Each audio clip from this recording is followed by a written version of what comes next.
Sallallahu alaihi wasallam sakit? Tak pernah. Pernah Bapak Ibu mendengar hadis ini ada dalam Sahih Bukhari, Nabi sakit jantung? Ada? Sehat walafiat. Kenapa?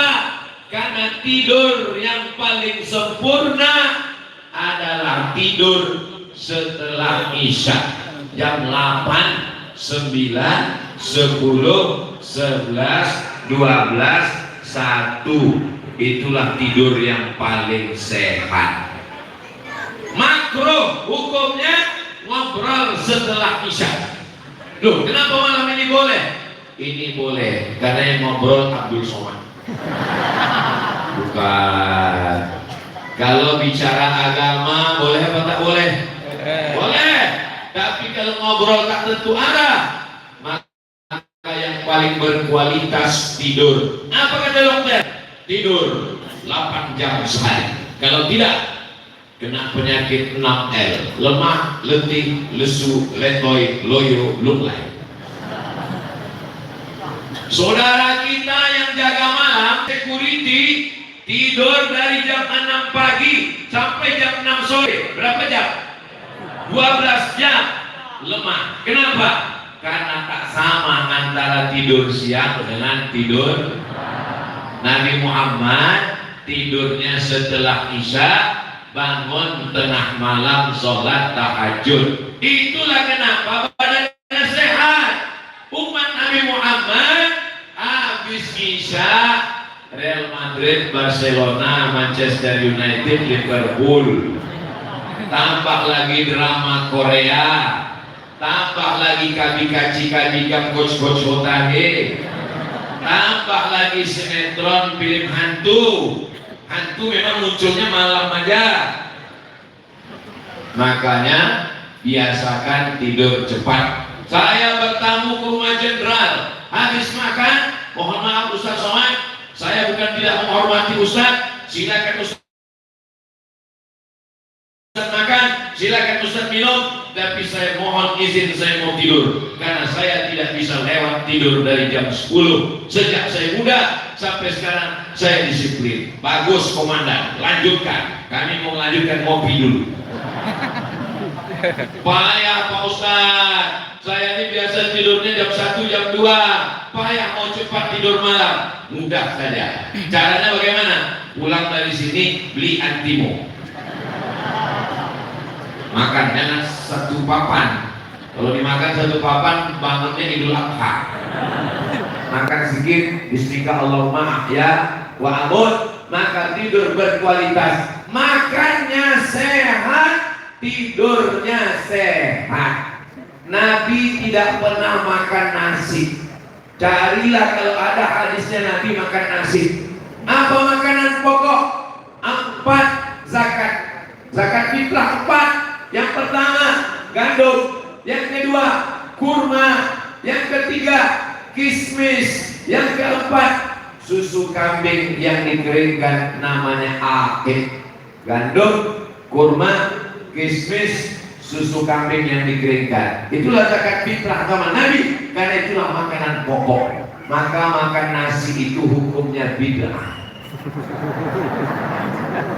Tapi bid'ah hasanah.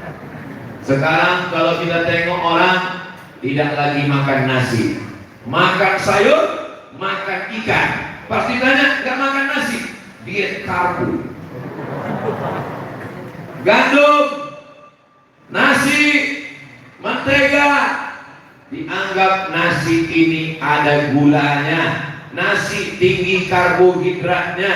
Saya ini sehat Pak Ustaz, sejak tidak makan nasi. Saya di Maroko tinggal di asrama. Di Maroko harga beras mahal, 15 dirham 1 kilo. Lalu saya pun pulang ke asrama bawa beras 1 kilo. Kawan saya orang India 1, orang Pakistan 1. Ngejek saya ketawa. Aku Somad, iya. Kamu masih makan nasi? Masih. Kami sejak di Maroko tidak makan nasi lagi.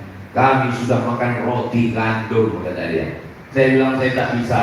Saya kalau makan gandum, perut saya kenyang, tapi otak saya nggak bisa kerja. Kalau saya makan gandum, perut saya kenyang, tapi badan saya lemas. Kalau saya makan gandum, perut saya kenyang, tapi otak saya tak bisa ngapal. Jadi kalian mau ngejek saya terserahlah, yang penting aku makan nasi. Hari berganti, tiba-tiba saya buka jendela, saya tengok kawan saya yang mengejek kemarin memikul satu bodi beras. Turun saya kejar dia ke pintu gerbang asrama. Cuma kau ejek aku bawa 1 kilo, kenapa sekarang kau beli beras?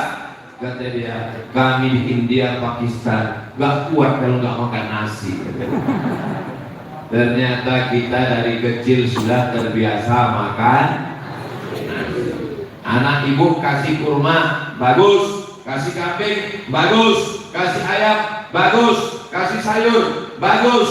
Kalau mau dia tidak makan nasi setelah besar, jangan biasakan nasi sejak kecil. Saya jangan diatur lagi, saya nggak bisa, karena dari kecil sudah dibiasakan makan nasi. Makan mie pun pakai nasi.